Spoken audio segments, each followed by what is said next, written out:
Mm. Free. You ready to be free? Yep. Yes. Anybody in the house ever hooked up with somebody that you wish you never did? Jesus. Amen. Look. All right. All right. Oh, have mercy. You say, I wish I never. Look. And I wish we. Oh, excuse me. I'm sorry. Yeah. That's it. All right. Look at him. All right. Look at Now, him. quick to raise your hand on that one. Yes, sir. So I want you to be just as quick on this one. Anybody ever slept with somebody you wish you never slept with? I can only wave so hard. I can only wave so hard. You ain't gotta raise your hand, that's all right. Look, I'll raise it for him. Right. Cause they ain't gonna tell that lie. They ain't gonna tell that lie up in this church. Your eyes are open, you look now and ask yourself, what kind of stuff was I on that I did that? Yeah.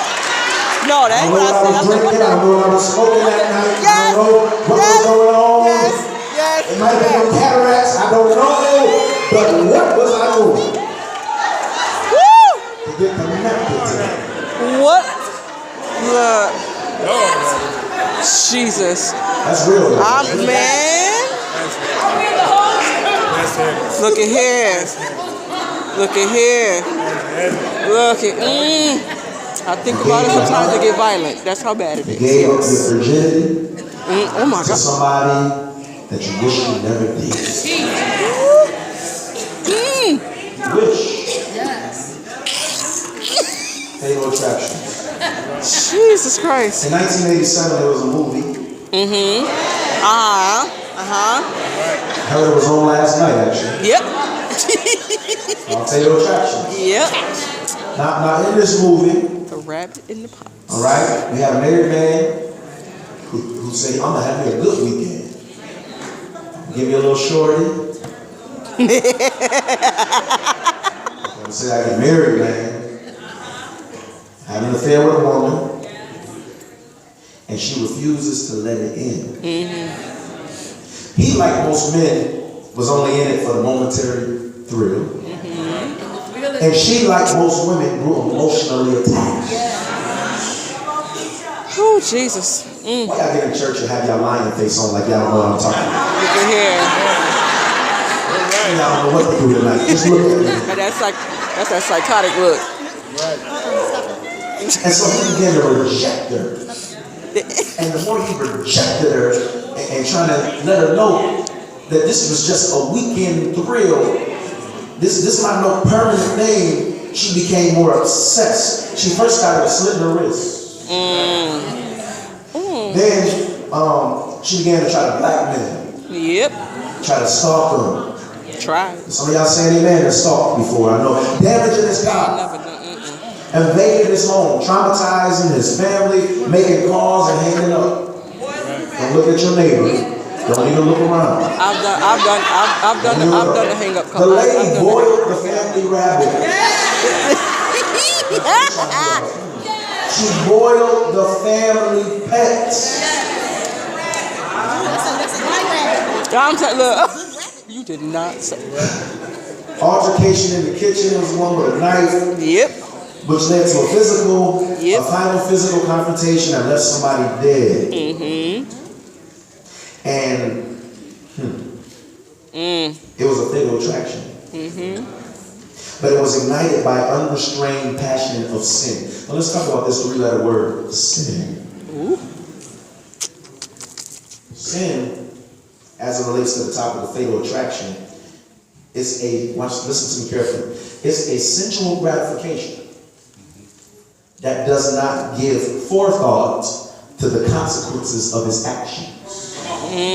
Say that again. It's a sensual gratification. Because when we sin, we want to gratify the flesh. Right. And it doesn't give forethought. So I'm not thinking about when I do this. I'm caught up in the moment.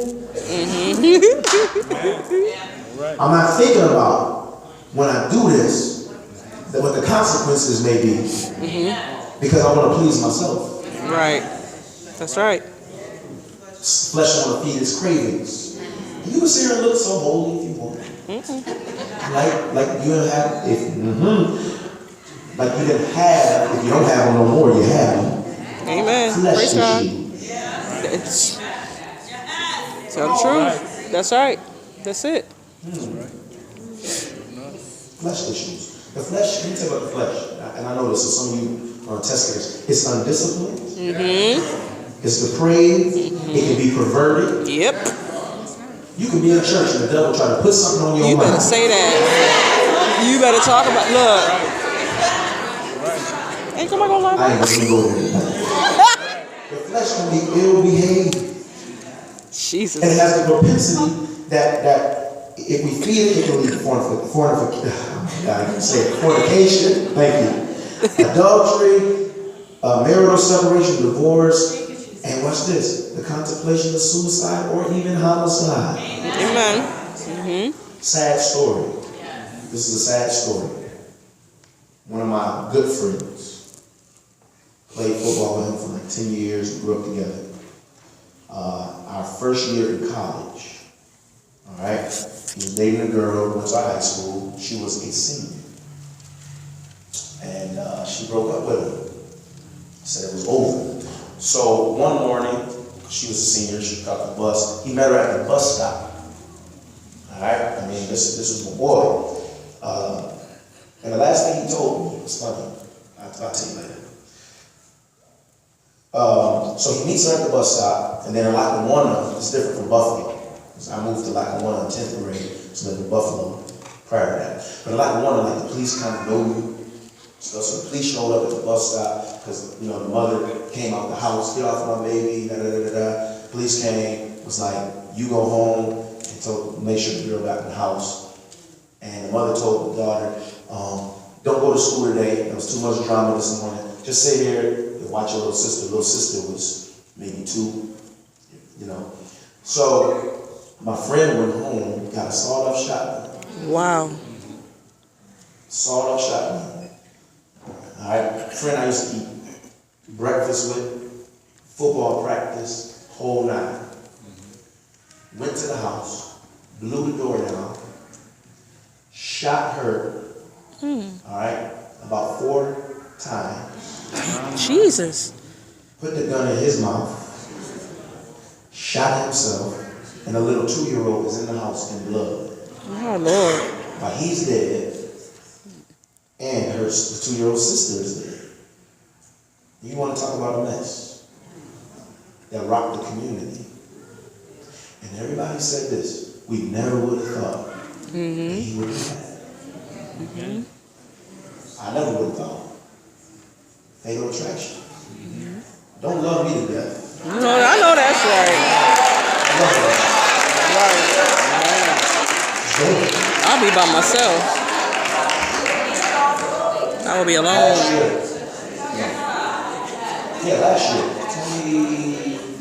20, I've been here. Yeah, last year. A young man who was in our church had a mentoring group. He was in the group. Grew up in church all his life. He was the type of brother that you sisters would want to meet your daughter or granddaughter. Church young man. College, good athlete. Last year, his girlfriend showed up missing. She was missing. And the job was called, no answer. All right, this young man now is about 27. All right. The girlfriend never answered the phone, so naturally they go to the house. She's in a pool of blood. She's been stabbed probably about 60-something times. Jesus. Now, during the course of this, the young man who I mentored, he mentored in the community, he was acting like on the phone like he was looking for her too. Wow. So he started in his own little world. I guess he came back to reality, was trying to cover his tracks. The police waited for days and days. They got everything together. They weren't worried. All right. Now, I'm telling you, close to this young man, so close that he sent word for me. He wants me to do a letter on his behalf close. Wow. He stabbed that girl 60-some times. There was a young man you thought would never do nothing like that. You got to watch your mind. Listen to this. You got to watch who you connected to. Yes. You better start going to family reunions and looking at how folks treat their mama, their daddy, everybody. Yes. I know that's right.